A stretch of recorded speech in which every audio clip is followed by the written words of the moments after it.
Hi friends, ನಮಸ್ತೆ ಎಲ್ರಿಗೂ. Welcome to Akash kitchen. ನಾನಿವತ್ತು ಸಜ್ಜಪ್ಪ ಮಾಡ್ತಾಯಿದ್ದೀನಿ. ಹೇಗೆ ಮಾಡೋದು, ಏನೆಲ್ಲ ಇಂಗ್ರೀಡಿಯೆಂಟ್ಸ್ ಬೇಕು ಅಂತ ನೋಡೋಣ ಬನ್ನಿ. ನೀವು ಹೊಸ್ದಾಗಿ ಏನಾದರೂ ನನ್ನ ಚಾನಲ್ ನೋಡ್ತಾ ಇದ್ದರೆ ಪ್ಲೀಸ್ ಸಬ್ಸ್ಕ್ರೈಬ್ ಮಾಡ್ಕೊಳ್ಳಿ. ವಿಡಿಯೋ ಇಷ್ಟ ಆದರೆ ಒಂದು ಲೈಕ್ ಮಾಡಿ, ಶೇರ್ ಮಾಡಿ, ಕಮೆಂಟ್ ಮಾಡಿ ತಿಳಿಸಿ ಹೇಗೆ ಬಂತು ಅಂತ. ಈಗ ಹೇಗೆ ಮಾಡೋದು, ಏನೆಲ್ಲ ಬೇಕು ಅಂತ ನೋಡೋಣ. ನೋಡಿ, ನಾನಿಲ್ಲಿ 2 ಕಪ್ಪಷ್ಟು ಮೈದಾ ಹಿಟ್ಟು ಸೇರಿಸ್ಕೊಂಡಿದ್ದೀನಿ. 1 ಕಪ್ಪಷ್ಟು ಚಿರೋಟಿ ರವೆ, ಸ್ವಲ್ಪ ತುಪ್ಪ, ಇಷ್ಟು ಹಾಕೊಂಡು ಚೆನ್ನಾಗಿ ಮಿಕ್ಸ್ ಮಾಡ್ಕೊಳ್ಳೋಣ. ಫಸ್ಟು ನೀರು ಸೇರಿಸ್ಕೊಳಕ್ಕೆ ಹೋಗಬೇಡಿ, ಹಾಗೆ ಸ್ವಲ್ಪ ಮಿಕ್ಸ್ ಮಾಡ್ಕೊಳ್ಳಿ. ನಿಮಗೆ ಮೈದಾ ಹಿಟ್ಟು ಬೇಡ ಅಂದರೆ ಗೋಧಿ ಹಿಟ್ಟು ಕೂಡ ಆ್ಯಡ್ ಮಾಡ್ಕೊಬೋದು. ಈಗ ಸ್ವಲ್ಪನೇ ನೀರು ಸೇರಿಸ್ಕೊಂಡು ಈ ರೀತಿ ಕಲಿಸ್ಕೊಳ್ಳೋಣ. ಸಜ್ಜಪ್ಪ ಸಾಂಪ್ರದಾಯಿಕ ಅಡುಗೆ, ಇದು ರೆಸಿಪಿ. ಇದು ಆಗ ಅಜ್ಜಿ ಅಮ್ಮ ಎಲ್ಲ ಮಾಡ್ತಾಯಿದ್ರು. ಟೇಸ್ಟ್ ಮಾತ್ರ ಸೂಪರಾಗಿದೆ. ಒಂದ್ಸಲ ನೀವು ಟ್ರೈ ಮಾಡಿ, ಖಂಡಿತ ನಿಮ್ಗೆ ಇಷ್ಟ ಆಗುತ್ತೆ. ನೋಡಿ, ಸ್ವಲ್ಪನೇ ನೀರು ಸೇರಿಸ್ಕೊಂಡು ಈ ಥರ ಕಲಸಿ ಇಟ್ಕೊಂಡಿದ್ದೀನಿ. ಮೇಲೆ ಸ್ವಲ್ಪ ಎಣ್ಣೆ ಅಪ್ಲೈ ಮಾಡಿಬಿಟ್ಟು ಇದು ನೆನ್ಕೊಳಕ್ಕೆ ಬಿಡೋಣ ನಾವು.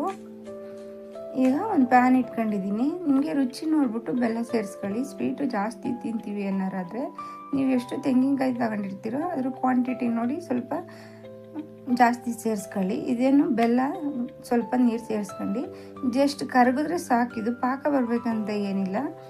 ಈಗ ನಾನು ತುರಿದಿಟ್ಕೊಂಡಿದ್ದೆ ಒಂದು ಬೌಲ್ ಫುಲ್ಲು ತೆಂಗಿನಕಾಯಿ ಸೇರಿಸ್ಕೊತಾ ಇದ್ದೀನಿ. ಸೇರಿಸ್ಕೊಂಡು ಇದು ಚೆನ್ನಾಗೆ ಸ್ವಲ್ಪ ಮಿಕ್ಸ್ ಮಾಡ್ಕೊತೀನಿ.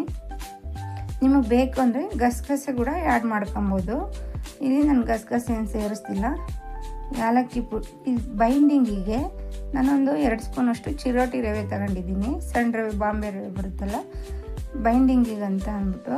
ಇವಾಗ ಅದನ್ನು ಸೇರಿಸ್ಕೊಂಡು ಸ್ವಲ್ಪ ಏಲಕ್ಕಿ ಸೇರಿಸ್ಕೊಂಡಿದ್ದೀನಿ. ಒಂದು 2 ಸ್ಪೂನಷ್ಟು ತುಪ್ಪ ಸೇರಿಸ್ಕೊಂಡು ನೋಡಿ, ಇದು ಸಾಕು. ಇಷ್ಟ ಆದರೆ ಗಟ್ಟಿಯಾಗಿರುತ್ತೆ. ಒಂದು ಹಾಫ್ ಆನ್ ಅವರ್ ಬಿಟ್ಟರೆ ಎಲ್ಲ ಫುಲ್ಲು ತಣ್ಣಗಾಗಿರುತ್ತೆ. ನಾವು ಒಬ್ಬಟ್ಟಿನ ಹೂರಣ ಹೇಗೆ ಗಟ್ಟಿಯಾಗಿರುತ್ತೋ ಅದೇ ರೀತಿ ಗಟ್ಟಿಯಾಗುತ್ತೆ. ಇದನ್ನು ಒಂದು ಹಾಫ್ ಆನ್ ಅವರ್ ಬಿಡೋಣ. ಇದು ನೋಡಿ, ನಾನು ಹಾಫ್ ಆನ್ ಅವರ್ ಬಿಟ್ಟಿದ್ದೆ. ನೋಡಿ, ಉಂಡೆ ಕಟ್ಟೋಕ್ಕೆ ಎಷ್ಟು ಕ್ಲೀನಾಗಿ ಬರುತ್ತೆ ಉಂಡೆ. ಈ ರೀತಿ ನಿಮಗೆ ಯಾವ ಸೈಜಲ್ಲಿ ಬೇಕೋ ಬಾಲ್ಸು ಆ ಸೈಜಲ್ಲಿ ನೀವು ಉಂಡೆ ಮಾಡ್ಕೊಳ್ಳಿ. ಈಗ ನೋಡಿ, ಹಿಟ್ಟು ಕೂಡ ಚೆನ್ನಾಗಿ ನೆಂದಿದೆ. ಹಾಫ್ ಆನ್ ಅವರ್ ಬಿಟ್ಟಿದ್ದೆ ನಾನು, ಚೆನ್ನಾಗಿ ನೆಂದಿದೆ.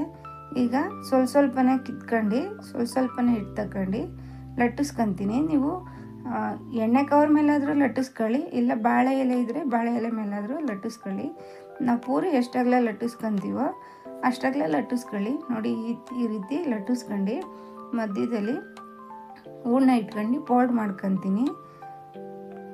ಈ ರೀತಿ ಫೋಲ್ಡ್ ಮಾಡ್ಕೊಂಡು ತಟ್ಕೊತೀನಿ ನಾನು.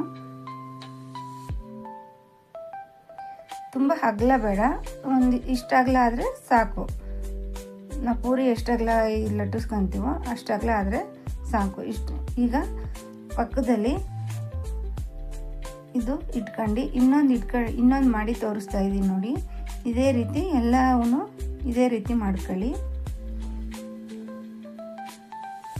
ಟೇಸ್ಟ್ ಮಾತ್ರ ಸೂಪರಾಗಿದೆ. ಒಂದು 15 ದಿವಸ ಇಟ್ಟರು ಹಾಳಾಗಲ್ಲ, ಹಾಗೇ ಇರುತ್ತೆ, ಚೆನ್ನಾಗಿರುತ್ತೆ. ನೀವು ಒಂದ್ಸಲ ಟ್ರೈ ಮಾಡಿ, ನಿಮಗೆ ಈ ರೆಸಿಪಿ ಖಂಡಿತ ಇಷ್ಟ ಆಗುತ್ತೆ. ನಾನು ಇಲ್ಲಿ ಎಣ್ಣೆ ಇಟ್ಕೊಂಡಿದ್ದೆ, ಎಣ್ಣೆ ಬಿಸಿ ಆಗಿದೆ. ನೀವು ಒಂದ್ರ ಮೇಲೆ ಒಂದು ಸೇರಿಸ್ಕೊಳಕ್ಕೆ ಹೋಗಬೇಡಿ. ಒಂದು ಹಾಕಿ ಅದು ಮೇಲೆ ಬಂದಮೇಲೆ ಇನ್ನೊಂದು ಸೇರಿಸ್ಕೊಳ್ಳಿ, ಇಲ್ಲಾಂದರೆ ಕಚ್ಕೊಳ್ಳೋ ಚಾನ್ಸಸ್ ಇರುತ್ತೆ. ಸೊ ನೋಡಿ, ಆಗಿದೆ. ಗೋಲ್ಡನ್ ಕಲರ್ ಬಂದಮೇಲೆ ತಗೊಂಡಿದ್ದೀನಿ ನಾನು. ಮತ್ತೆ ಇನ್ನೊಂದು ಸೇರಿಸ್ಕೊತಾ ಇದ್ದೀನಿ. ಒಂದು ಸಲ ಟ್ರೈ ಮಾಡಿ, ಖಂಡಿತ